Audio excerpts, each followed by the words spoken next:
Head kuulajad, Mehed hakkame elama podcast on koha sisse võtnud, ma loodan, et ka teie südames. Mina olen Kaider Kahar ja mul on hea meel tere öelda sulle, Henri Kaljumäe. Sa oled kardioloog, aga see ei ole kõik. Sa töötad Ida-Tallinna Keskhaiglas. Mis on see sinu amet, mis sind igal hommikul tööle, ma loodan, et kutsub? Tere! Kardioloogi põhiline väljund on ikkagi haiguste diagnoosimine ja haiguste ravimine. Ja ma mäletan, kui ma ülikoolis õppisin, ma mõtlesin kogu aeg, et kui räägiti preventsioonist, haiguste ennetamisest, et nii kuiv ja igav teema, et mis mõte on haiguste ennetada, kui pole arstina midagi ravida.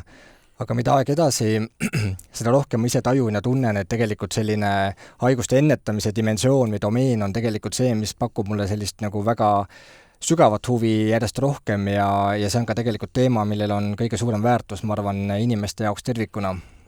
Nii et, aga mida tähendab sinu nime taga on ka juhtiv arst? Mida see juhtiv arst tähendab? Kas sa siis juhid midagi? See tähendab seda, et meil on teatud rollijaotused, et kõikidel juhtivarstidel on natukene lisaks sellele põhiarstitööle veel täiendavad lisaülesanded. Et see minu juhtivarsti roll seisneb selles, et ma tegelen või hoian silma peal siis põhjalikumalt just nimelt osakonnas toimuval. Sa oled Ida-Tallinna Keskhaiglas. Ütle, kui suur teema, vahel on ju ka kliinikutel on mingid oma fookused, et siin ei ole saladustki, et mingid paigad teevad mingit tööd spetsiifilisemalt, seal on mingisugune teave, käiakse, vahetatakse. Mis teie selline fookus on ja kas see võiks olla siis kardioloogia? Haiglas tervikuna või ütleme keskuses? Ja see, millega sina tegeled? Meil on üldiselt kujuneb välja vaikselt, et kõikidel kardioloogidel on natukene nagu oma sellised lemmikvaldkonnad ühe eriala sees, et mina tegelen siis tõesti selliste tavapäraste südamehaiguste uurimise ja ravimisega, minu sellisem sisulisem natukene süvitsi minnes erihuvi on kardiostimulaatorite ehk siis südamestimulaatorite paigaldamine ja nendega tsekeldamine ehk siis rütmihäirete teema laias laastus. No enne kui me jõuame selle juurde, mis on see positiivne programm ehk siis ennetus. Me oleme siin oma saadetes, nii selles podcastis kui ka telesaates palju rääkinud sellest, et Eesti mehi tapabki peamiselt või tapavadki südame-veresoonkonna haigused. See on meie meeste elu lõpetaja number 1. Kas sa kinnitad või lükkad ümber? Kinnitan jah, et paraku Eesti inimene kaotab kõige rohkem eluaastaid just nimelt südame- ja veresoonkonna haiguste tõttu, et see on fakt jah. No karm värk, aga hüppame korra sinu enda minevikku tagasi. Räägi, kui vana sa üldse oled ja kus sa oled sündinud ja milline sinu enda perekonna selline background oli? Et ma alati siin kõigi külaliste käest küsin, et need mehed, kes tarka juttu räägivad, et kust nad tulenud on? Kus sinu lugu algab? Tulen Tartust. Tegelikult minu plaan A oli hakata raudrüütliks ja kui ma sain aru, et see ei ole nagu variant, et siis tegelikult arstiteaduskond oli loogiline valik, kuna minu isa oli arst tol ajal, ta ei ole küll arstina eriti palju töötanud kunagi, aga see oli piisav mõju või piisav selline eeskuju, et see arsti teekond ette võtta. Ja ühtegi plaan B tegelikult selle otsuse järgselt ei ole tekkinud ja Tartust ära tulemine oli ikkagi seotud selle asjaoluga, et natukene ka selle sünnilinnast, ülikoolilinnast, kodulinnast nagu väljapoole saada ja et ma tõesti tunnen, et Tallinn on andnud mulle suurepäraseid võimalusi igasuguste tööga rohkem ja vähem seotud erialaste ja mitte-erialaste projektide elluviimiseks. Ja see on huvitav, et näiteks selline erialavaliku mõju su isa siis otse või kaude on sulle andnud, aga ütle, kui palju teie peres, seda sama vaadati, et kas sa oled ise see, millest sa räägid, et kui palju oli teie peres sellist, ma ei tea, tervislikku toitu, liikumist, kõike see, millest me hakkame, ma loodan varsti rääkima põhjalikult. See on hea küsimus ja tegelikult tõesti ma võin käsi südamele öelda, et minu vanemad on olnud mul väga suureks eeskujuks igasuguse sellise normaalse tervisliku elustiili kontekstis, et spordi tegemine, tervislik toitumine, normaalne kehakaal oli midagi sellist, mis on nagu minu peres olnud kuidagi moodi vaikimisi normaalne nähtus ja tegelikult pole olnud kunagi vajadust kuidagi moodi kedagi meist nagu lastes siis motiveerida tegema või tegelema mingite mõistlike asjadega. Sa oled õnnelik inimene siis. võib nii öelda, jah. Kas, aga kui sa niimoodi, tavaliselt on ju see, et me tuleme mingisugusest perekonnast või sellisest turvalisest keskkonnast, kui tulevad need ülikooliaastad, kui tulevad mängu, ma ei tea, teismelise avastamised, alkohol, tubakas, erinevad ained, eks ju, ohtlikud. Kuidas sina sellest läbi tulid? Kas ma kujutan ette, et arstid õpivad palju ja pidutsevad nii, et homset nagu polekski?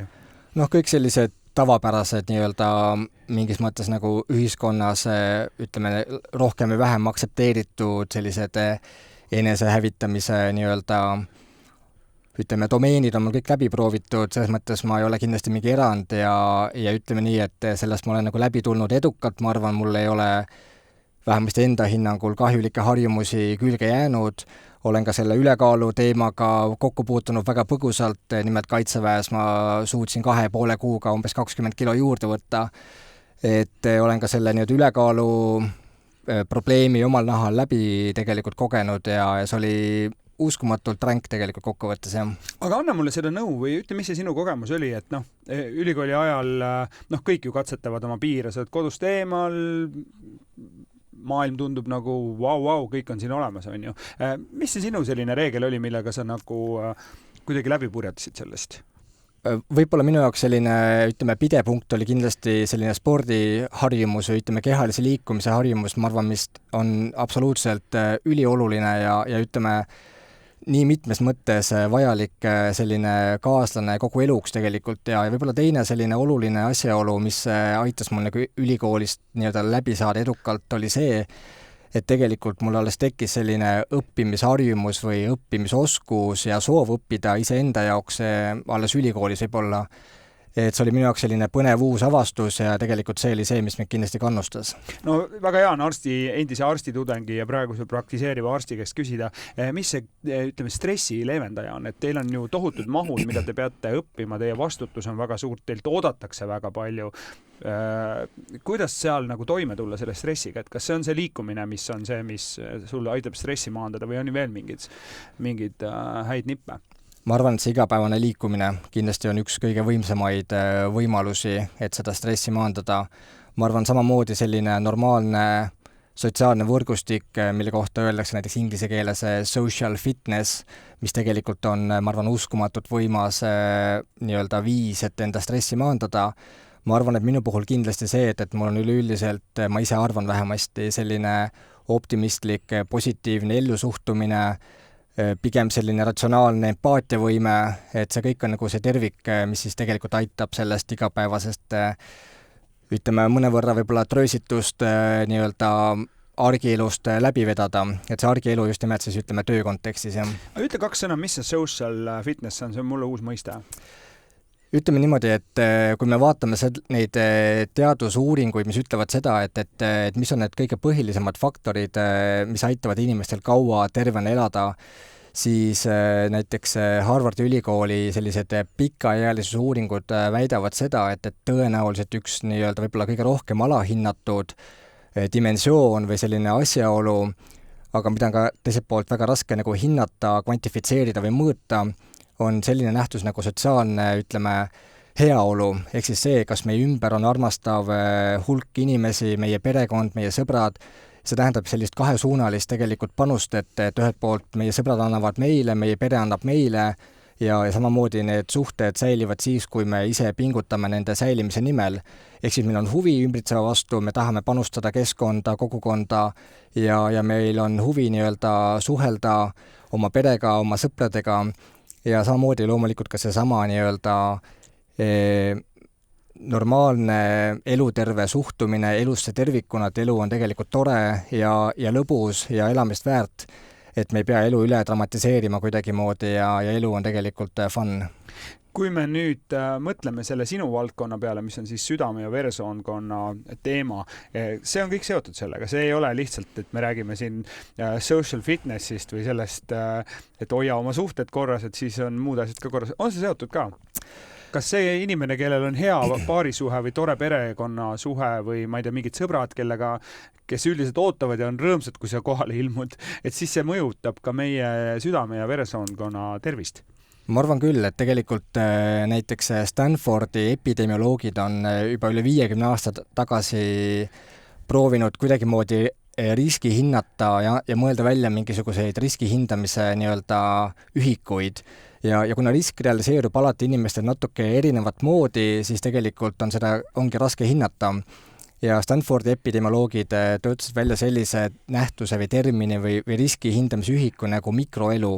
Ja see mikroelu siis nende hinnangul on väärt umbes 30 minutit. Kui me ärkame hommikul, meil on kõikide 48 mikroelu ette nähtud ja kõik tegevused, mis on meile kasulikud, annavad neid mikroelusid meile juurde ja tegevused, mis on meile kahjulikud, võtavad neid mikroelusid ära. Ja nemad on ka väga selgelt leidnud näiteks, et see kõik on selline hästi teoreetiline loomulikult, aga selle peale on siiski tore mõelda, et näiteks õnnelik paarisuhe või õnnelik abielu annab meile 3,5 tundi ööpäevas juurde. See ei tähenda seda, et meie ööpäev on siis 27,5 tundi pikk, aga see 3,5 tundi täna, homme, ülehomme, kõik akumuleerub sinna elu lõppu, mis siis tegelikult annabki meile nädalaid, kuid, võib-olla aastaid juurde. Üldiselt öeldakse väga palju ka seda, et või see on ka selline hea vabandus, et ma tulen perekonnast, ütleme, sa said head kombed, sa said eeskuju, aga meie geenid, see, mis on meie päritoluliin, sellega ei ole midagi teha. Ütle, kas see on nagu, et mul ongi lood, kui ma vaatan, mul vanaisa suri autoroolis südameinfarkti, kas see tähendab, et mul ei olegi siis üldse mingit võimalust? Geneetika ja ütleme pärilikkus kindlasti on riskitegur.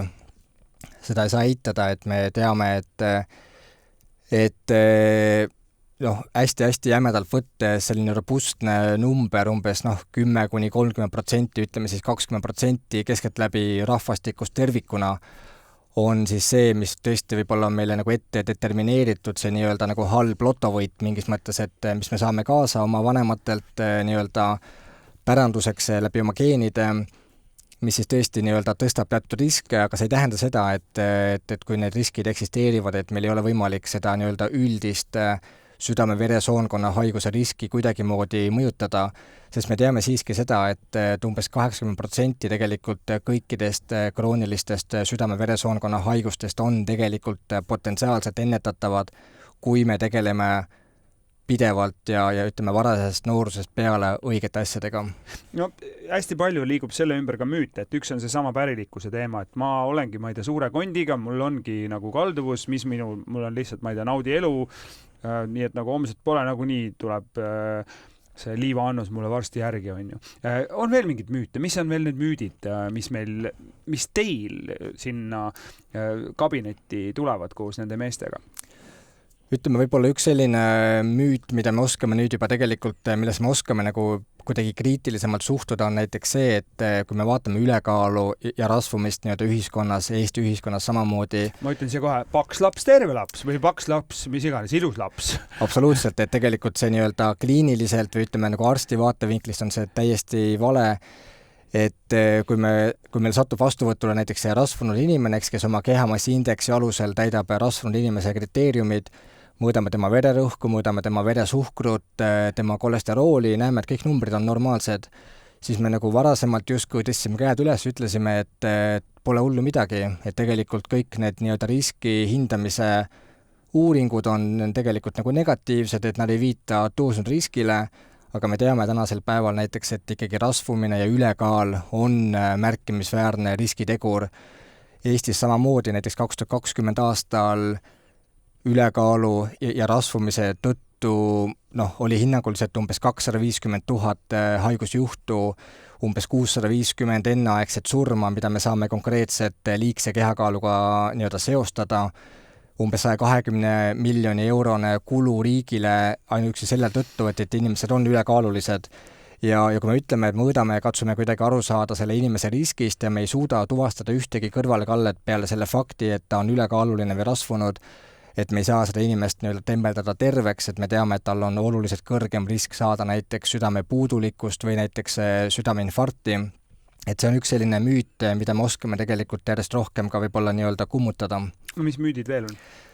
Võib-olla üks selline sage probleem või selline nii-öelda nähtus on ka see, et noor inimene arvab, et see tema vanus, kaitseb teda, et kui me mõtleme vanuse peale üleüldse meditsiinis, et see ei ole mitte midagi muud kui selline ekspositsiooni aeg riskiteguritele.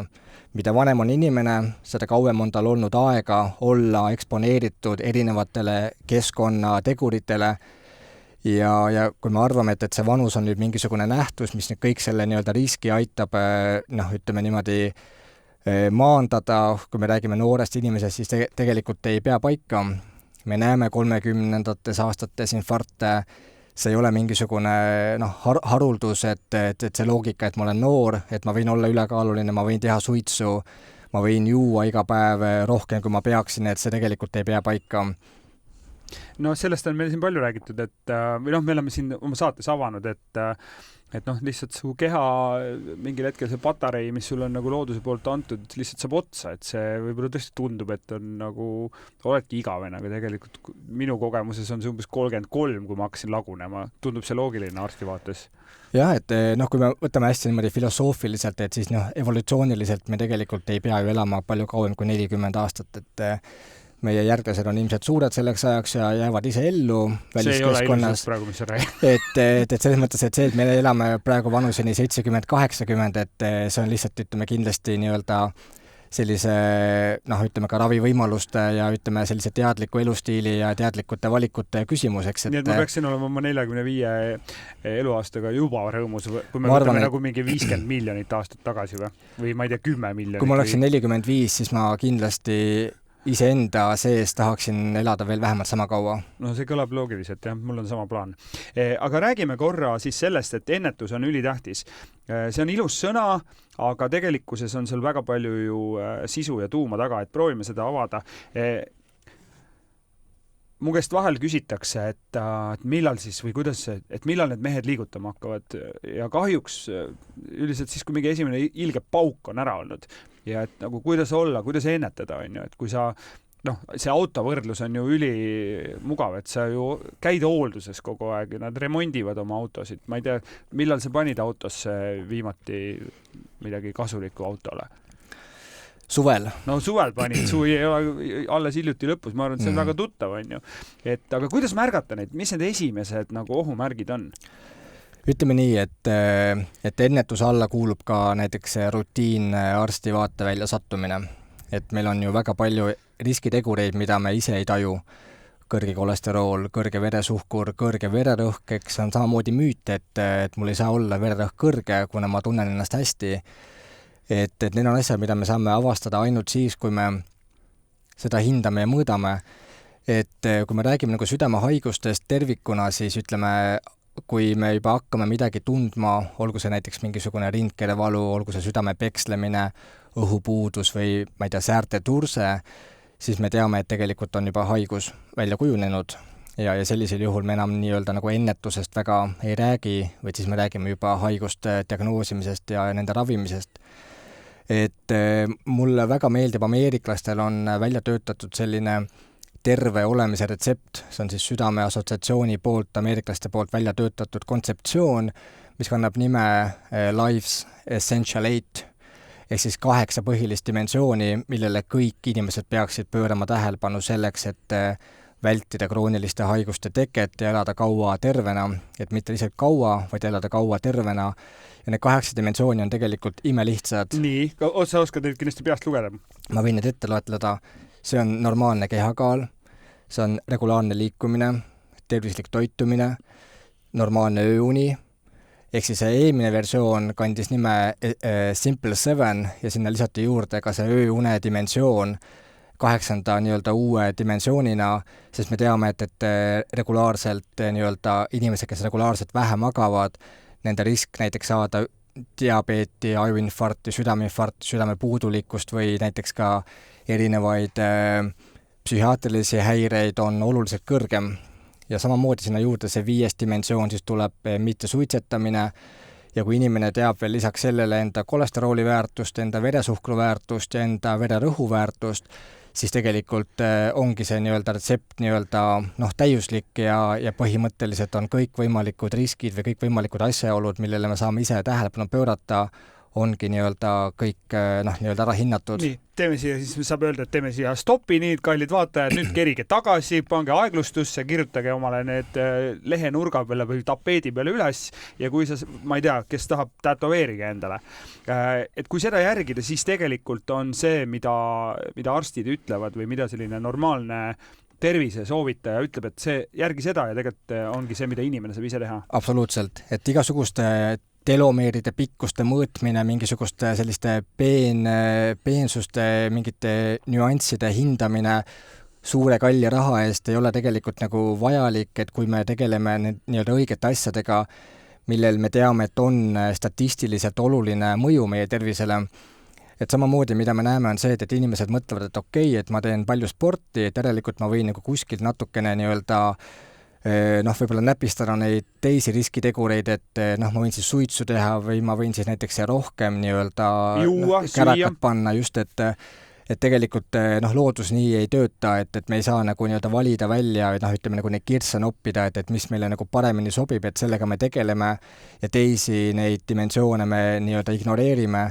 Et ikkagi see, et me tegeleme kõikide asjadega paralleelselt, pöörame neile tähelepanu, on oluline ja loomulikult me ei saa väita, et kõik need dimensioonid, need 8 dimensiooni on sama olulised, ja me ei tea kunagi, et kellel on siis nagu mis aspekt nii-öelda olulisem kui mõni teine, et kindlasti ma võin välja tuua, et näiteks kehalise koormuse puhul ikkagi regulaarne treening on üks kõige võimsamaid nii-öelda suremuse nii-öelda surrogaatmarkereid, et inimene, kellel on väga hea füüsiline võimekus, kellel on treenitud muskulatuur, nii-öelda suur jõud, et selle inimese tegelikult šanss näha kõrget vanust tervena on märkimisväärselt kõrgem võrreldes inimesega, kes tegelikult regulaarselt ei treeni. No siin on kindlasti olete väga palju sellega kokku puutunud ja see on ka, teeme selle, tõmbame ka klaariks, et on neid lugusid, et minu, ma ei tea, vanaonu suitsetas 95. eluaastani, jättis maha ja siis mingi 2 aasta pärast oligi läinud, ei näinud 99. eluaastatki. Te olete neid lugusid kuulnud ilmselt väga palju. Mis see vastus on? No see on jah selline hästi, ütleme selle kohta nagu nii-öelda nagu anekdootiline näide või selline tõendus, et sellel ei ole tegelikult, kui me võtaksime kõik kokku need inimesed nii-öelda, eks ju, kogu rahvastiku tasandil, siis me näeme, et need inimesi, kes eks ju suitsetavad kuni vanuseni 90 on ülivähe, eks, et see oli juhtumisi teie vanaonu on lihtsalt nii-öelda kokkusattumus ja kogu lugu, et me ei saa nagu selle põhjal, eks ju, teha järeldusi. Et see ongi nagu see hästi huvitav selline nii-öelda müsteerium üleüldse, et meil on suur hulk kvaliteetset tõenduspõhisust ja mingisugused üksikud sellised absurdsed näited ja inimesed otsustavad sellegi poolest, et nemad usuvad seda nii-öelda üksikut absurdset näidet ja lähtuvad nagu sellest enda mingisuguste elustiili otsuste tegemisel, mis on minu jaoks täiesti arusaamatu ja ma ei suuda seda kuidagi nagu enda jaoks ära põhjendada, et ikkagi fakt on see, et suitsetamine on alati kahjulik ja suitsetamisest loobumine on mõistlik sõltumata inimese vanusest. Et isegi see sama onu, kes 90, ma ei tea, mitmendane eluaastane, siis jätta maha ja tegelikult ma olen kuulnud, et umbes mingi 6 kuud on see kops juba vaikselt nagu ennast taas loonud, et võib-olla isegi varem. Mis teie kommentaar on? No ütleme niimoodi, et sellised mingis mõttes nagu käega katsutavad kasud, näiteks see, et meie maitsetundlikkus paraneb, meie lõhnataju paraneb ja nii edasi, et need tegelikult, need märgid juba või need ilmnevad juba mingi paari päeva jooksul. Et fakt on see, et inimesed kipuvad kehakaalu juurde võtma pärast seda, kui nad lõpetavad suitsetamise, et keskeltläbi selline 5 kilo kehakaalu tõusu on tegelikult ootuspärane, ja see ei saa loomulikult olla nagu takistus või ütleme nagu vastuväide, et miks mitte siis suitsetamisest loobuda. Aga seal on ju, see tahaks panna ju kaalule, et suitsetamine ja siis see 5 kilo, et siis see suits on ikkagi nagu kahjulikum kui meil see 5 kilo või? No ütleme niimoodi, et eks see kindlasti sõltub ka selle suitsetamise nii-öelda kogusest, eks, et loomulikult me ju ei tea jällegi, et kelle puhul see kopsuvähi või kopsuhaiguse risk realiseerub, kelle puhul mitte. Et meil võib olla ju inimene, kes ei ole mitte kunagi ühtegi suitsu proovinud, ta sureb kopsuvähki ja inimene, kes eks tegelikult suitsetab, näiteks ma ei tea, Winston Churchill tarbib alkoholi kindlasti rohkem, kui ta oleks võinud ja elab ikkagi kõrge vanuseni. et see on jällegi see, et kuna me ei tea, et kes on kes ja et kelle puhul ja mis risk realiseerub, siis me tegelikult ei saa nagu seda nagu arvesse võtta, vaid me peame ikkagi andma kõikidele rahvastikus ühesugused soovitused. See on seesama niisugune loto teema, et sa ei tea, mis geneetika on, eks ju, et just. Mõnel on antud, mõni joob, ma ei tea, kui palju ja ei teki mingit sõltuvust, teised peavad natukene proovima ja juba on nagu korras, eks ju. Just, me oleme väga erinevad. Ütleme, mis need levinumad, need südame-veresoonkonna haigused on, see on niisugune hea sõna, mida kõigil on see huulel, aga mis need diagnoosid siis on või mis need nagu päriselt siis on? Ütleme nii, et need haigused või haiguste rühmad, millega meie tegeleme igapäevaselt, ma võib-olla jagaksingi nii-öelda 3 kategooriasse. Meil on südame-veresoonte haigus, klassikaline, mille all me peame silmas sellist südame enda veresoonte lupjumist. See on selline haigus, eks ju, mis tekib ikkagi aastakümnete jooksul, ta tegelikult juba võib alata ema kõhus olles, eks kui see imik on, see loode on seal ema kõhus, algab juba tegelikult see ateroskeroos pihta vaikselt ja lapse ja samamoodi ta tegelikult vaikselt areneb. Et see veresoonte ahenemine, südame enda veresoonte ahenemine, mis siis tavaliselt nii-öelda inimese jaoks tähendab seda, et tal tekivad rindkerevalud, tüüpiliselt näiteks kehalisel pingutusel, koormusel ja mööduvad siis, kui inimene puhkab, et see on selline esmane sümptom või selline tüüpiline klassikaline sümptom. Et see on see, millega me tegeleme igapäevaselt, siis kindlasti südamepuudulikkus, et südamepuudulikkus kui selline ei ole nii-öelda haigus, vaid et ta on komplekt erinevaid sümptomeid, ja selle nii-öelda põhjus on siis ükskõik mis südamehaigus. See võib olla ka seesama koronararterite lupjumine, see võib olla mingisugune südameklapi ahenemine, see võib olla mingisugune pärilik kaasasündinud südamelihase haigus. Selle südamepuudulikkus on siis põhimõtteliselt, ta ei anna mulle nii palju seda verd, lõpuks hapnikku, ma ei tea, toitained nagu kogu süsteemi. Et süda ei tule enda pumbavõimega toime. Tal on nagu mingi piiraja peal, et sul on, ma ei tea, mootori võrdlus on, eks ju, sul on mingisugune õhk on seal kinni, on ju, tal ei ole seda powerit. See klassikaline südamepuudulikkus on see, kus tõesti süda kui pump ei toimi, et ta ei jõua lihtsalt seda verd ringi pumbata kehas. Kaasaegne südamepuudulikkus on selline, kus südame pumbavõime on tegelikult normaalne, aga süda ei lõõgastu, hästi lihtsalt võttes. Süda ei lõõgastu, ta ei suuda täituda verega piisavalt, et seda nii-öelda enda funktsiooni täita.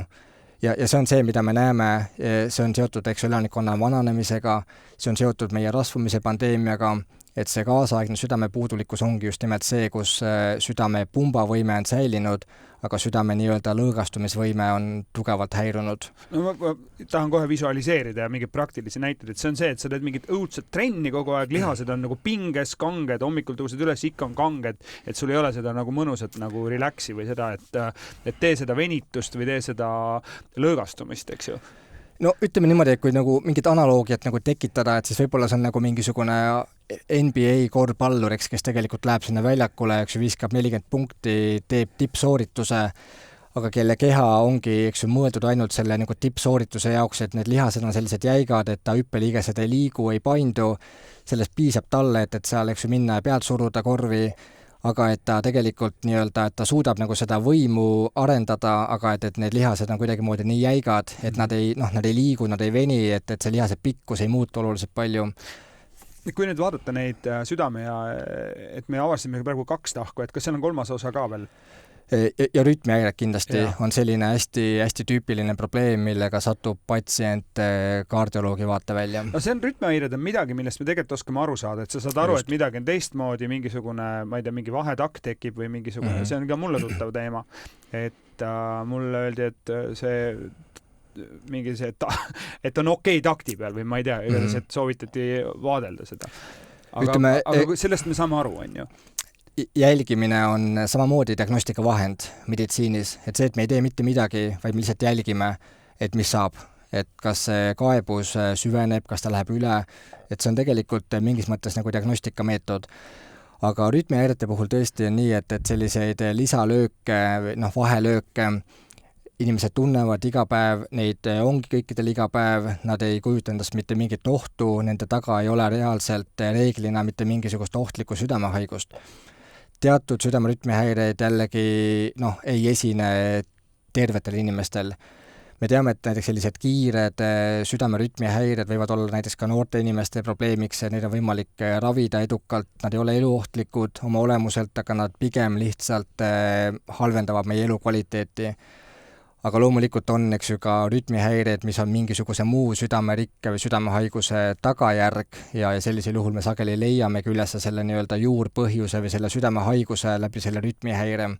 Aga neid lisalööke võib olla kõikidel ja nende pärast ei pea reeglina muretsema, kui neid ei ole palju. Aga kui ma tunnen endal midagi sellist imelikku, siis kuhu ma helistan? Perearstile ilmselt siis on esimene see kõne või? Jah, ma arvan küll, et tegelikult on meie perearstid on väga tublid, nad on haritud, nad oskavad neid asju teha ja uurida ja selline, ütleme, lisalöökidega inimene perearsti praktikas on, ma arvan, igapäevane nähtus ja nad oskavad need vajalikud esmased uuringud läbi viia ja tegelikult ka võib-olla nende põhjal juba ise sünteesida mingisuguse otsuse või siis, kui tõesti on näha, et seal on mingisugune suurem probleem, et alati on võimalik siis suunata edasi patsient juba eriarsti vaatevälja või siis küsida nõu läbi nii-öelda e-konsultatsiooni.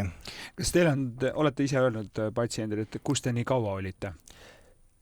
Üldiselt, ma tunnen, et see ei ole nagu see nii-öelda võib-olla see koht, kus nagu niimoodi tänitada, aga loomulikult... See fraas on tuttav. See fraas on tuttav ja tavaliselt see tuleb endale pähe, vähemasti see mõte siis, kui sa oled kell 3 laupäeva öösel nii-öelda saad selle kõne kuskilt EMO-st, et on vaja nüüd, eks ju, haige vastu võtta osakonda ja siis sa mõtled nagu, et jumal, et miks sa ei võinud tulla näiteks 6 kuud tagasi, et oleks saanud võib-olla selle asja kuidagi moodi nii-öelda lihtsamalt korda, et nüüd on vaja hakata seda, eks ju, käsitlema nagu hoopis intensiivsemalt haiglas olles, et loomulikult jah, et alati selline tagantjärele tarkus on kindlasti selline lahutamatu osa meil. Aga mis need kõige salakavalamad sümptomid on, mida ignoreeritakse ikkagi? Ütleme, kui sul see südamerütm on ikkagi nagu pekkis, et sa saad aru, see on midagi teistmoodi, sa ei saa seda ignoreerida, aga mida me ignoreerime?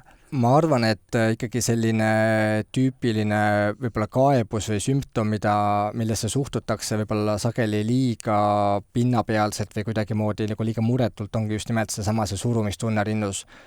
Kuidas ma seda siis saan aru, et ma ei tea, vedelen kuskil diivanil ja mis see nagu mingi telliskivi oleks peal või? Absoluutselt, et tegelikult see, kui me selle kohta me ütleme stenokardia, et kui me räägime sellest südame hapnikuvaegusest tingitud valust, selle nimi on stenokardia ja ta ei ole selline terav torkiv valu, vaid ongi pressiv, suruv tunne, nagu keegi istuks rinna peal. Ja klassikaline on ikkagi see, et ta tekib füüsilisel või vaimsel pingutusel ja möödub siis selle pingutuse möödumisel. Et see on hästi selline klassikaline nii-öelda, ütleme, omadus sellele kaebusele ja see on nagu see, mis tegelikult peaks inimese panema natukene muretsema ja peaks panema inimese abi otsima. See on siis see, et su veres ei ole nii palju hapnikku, kui vaja on? Hapnikku tõenäoliselt on veres piisavalt, aga eks ju süda pumpab verd teistele organitele. Ja süda on ise samamoodi organ, ka süda ise peab saama verd. Ja need südame-veresooned, mis siis südamele verd viivad, on siis need, mis kipuvad siis nii-öelda sageli ummistuma. Ja just nimelt see nii-öelda see füüsiline pingutus, eks, et on siis... Kaevan maad, kaevan ja siis tunnen mingil hetkel, et ei jõua nagu täpselt teha nii. Ja tekib see mingi pitsitus ja see on siis see, mille peale võiks... Absoluutselt. Et rahuolekus see kaebust tüüpiliselt ei teki esialgu, et ta tekibki füüsilisel koormusel, et rahuolekus saab süda oma tööga ilusti hakkama ja südamele endale jätkub ka verd piisavalt, aga füüsilisel pingutusel, kui süda hakkab kiiremini tööle, siis see südame enda verevarustu, sellest enam ei piisa südame jaoks ja see on see moment, kui me hakkame tundma seda nii-öelda ebamugavustunnet. Ja see on see koht tegelikult, kus tuleks ikkagi hakata vaikselt abi otsima. No siis tuleks sinna teie juurde ja tuvastatakse, et need vere või arterid ja suured sooned on ummistunud, mingid protsentidest räägitakse, ma ei tea, 80% üks kinni ja 60 teine. Panete võrgud sisse ja läheb elu edasi. Jah, ütleme, see on ka natuke selline nii-öelda keeruline teema, et kuna inimestel jääb sageli nagu ekslikult mulje, et nüüd on see haigus nagu välja ravitud, et see stentimine, nende võrkude panemine kahtlemata seda sümptomaatikat nii-öelda parandab ja nii edasi, sageli ongi inimene tuleb uuringutele, leiame kohe juba nii ulatusliku haiguse, et näiteks peale südameoperatsiooni ei olegi ühtegi nagu head võimalust inimest aidata, aga üldiselt ikkagi me saame peaaegu et alati need inimesi aidata kas siis ravimitega või siis ikkagi ütleme selle võrkude panemisega või operatsiooniga, et tegelikult nende elu ei lõppe sellega. Ja et mu onuga on kõik hästi ikkagi, ta sai selle võrgud sisse pandi. Kui ta rohtu võtab ja ma loodan, et ta võtab ja ma teen talle pärast kontrollkõne. Siis ma usun, et kõik on hästi. Et võtke ka rohtu. Nii, ennetamine. kas see, kui ma võtan kolesterooli rohtu ja vererõhku alandavat rohtu, liigutan, kas trenni tegemisest on siis päriselt kasu, kas mina muutun teie jaoks siis nagu vähem tõenäoliseks patsiendiks? Nagu päriselt? Absoluutselt, ma arvan, et see trenni nii-öelda tegeliku sellise potentsiaali alahindamine on ülilihtne, et kui me vaatame näiteks nii-öelda erinevaid üldsuremuse või südame-veresoonkonna haiguste suremuse riskitegureid, siis näiteks väheliikuv elustiil ei ole kuskil eesotsas, aga näiteks nõrk käe pigistusjõud on kusagil top 3. Ehk siis tegelikult, et see tegelikult nii-öelda see gripp, selline nii-öelda, ütleme nagu gripi tugevus on tegelikult selline hea kogu keha jõudluse muskulatuuri nagu arengu surrogaatmarker. Ehk siis annab nagu meile sellise hea ülevaate, kas inimene on oma lihased treeninud. No teil oli päris tugevad käed. Et see lihastreeningu tähtsus lisaks selle klassikalisele aeroobsele koormusele on ülioluline, et mitte lihtsalt selline nii-öelda jooksmas käimine, aga ka tegelikult jõutreening ja kindlasti statistika näitab seda, uuringud näitavad seda, et meil on nagu väga-väga selgelt mõõdetavad kasutegurid nii vererõhu langusele, kolesterooli taseme langusele, aga ka tegelikult kehakaalu ohjamisele on ikkagi kehalisel koormusel päris suur roll. Nii et tasub teha, mingit vabandust ei ole, mingit ettekäänet ei tasuks otsida. Absoluutselt mitte. Ja mitte ainult jooksmisest ja suusatamisest, rattasõidust ei piisa, vaid peab ka ikkagi tegema jõutrenn. Eelistatult vähemasti 2 päeva nädalas. Nii, kui siis palju, mis see kehakaalu see näitaja on? Minu pole elus olnud rohelises. Ütleme nii, et selline kehamassiindeksi kasutamine, ta ei ole kindlasti ideaalne nii-öelda metoodika, et seda keharasva hinnata või kvantifitseerida, aga kehamassiindeks on alati hea selline screeningu tööriist, et ütleme nii, et see piir 30, eks ju, kus on siis see klassikaline rasvumise piir, on tegelikult ikkagi see, kus tuleb midagi ette võtta. Ja see kehamassiindeks ei ütle meile, eks ju, kuidas see raskude on meie kehas jaotunud. Me teame seda, et naistel jaotub ta ühtlasemalt, eks ju, naha alla, meestel kipub ta rohkem sinna kõhupiirkonda kogunema ja see kõhupiirkonna rasv on tegelikult meie jaoks kõige ohtlikum. Vöö ümbermõõt. Mis number? Alla 94 meestel. Vöö ümbermõõdu ja pikkuse suhe tegelikult on üks kõige nii-öelda, on oluliselt tundlikum või täpsem selline marker võrreldes näiteks kehamassiindeksiga. 96 number. Nipa-napa. Ütleme nii, et kui kõik muud riskitegurid on ohjatud, võib silma kinni pigistada. Ma käisin doktor Pommi juures, kes ütles, et 10 senti tuleb alla võtta, mul on 5 võetud. Veel on minna. Või siis 10 senti pikkust juurde, eks, või siis kehakaalu alla just, et see on nagu natuke keerulisem. Okay. Ma loodan, et me suutsime selle vestlusega inspireerida mehi. Tegelikult lootust on? Lootust on, jah. Ma arvan, et lootust on. Ütleme nii, kui ma tooks nagu välja ühe mingisuguse kõige olulisema nii-öelda teema, millel tuleb pöörata tähelepanu, siis on see rasvumine. Ja rasvumise, ütleme, kehakaalu nii-öelda ohjamine käib ikkagi läbi köögi, läbi toiduvaliku ja läbi liikumise. Et loomulikult liikumine kui selline nagu kehakaalu alla ei too väga selgelt, aga inimesed, kes liiguvad, nende energia tasakaal on paremini paigas, et nad ei söö üle nii palju. Ja et loomulikult ülesöömine ei ole nagu ainukene, eks ju, nii-öelda rasvumise, ütleme, riskitegur.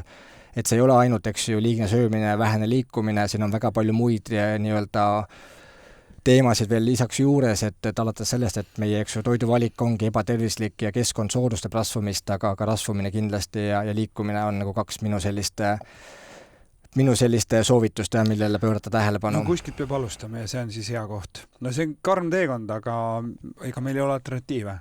Ei ole.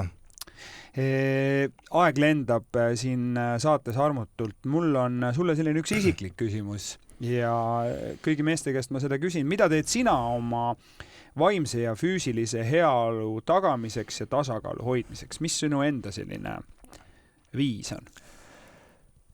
Ma arvan, et siin on 2 sellist kõige nii-öelda selgemat tegevust. Üks on igapäevane treenimine. See ei pea olema mingisugune meeletu ettevõtmine. Nii-öelda hea on selline spordikell tegelikult teeb selle treenimise, nii-öelda trackimise, jälgimise nagu tunduvalt lihtsamaks. Igapäevane liikumine, et praegu pigem on nii, et kui see igapäevast liikumist ei ole, siis on nagu kehv olla.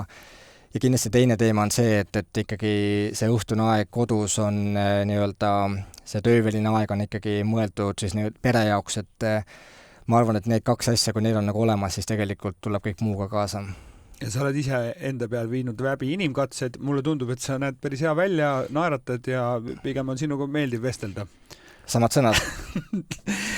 Aitüma, mul oli külas Henri Kaljumäe, ma soovin sulle väga vähe patsiente, et ühesõnaga vähemalt see tendents läheks nagu allapoole ja Ida-Tallinna Keskhaiglas, ma loodan, et keegi ei kohtu suga vähemalt siis, või siis pigem näete kuskil liikumisrajal. Täpselt nii. Et jaa. Nii et meil on lootust, mehed, hakkame elama, võtke samm korraga ja toimetage. Aitäh kutsumast!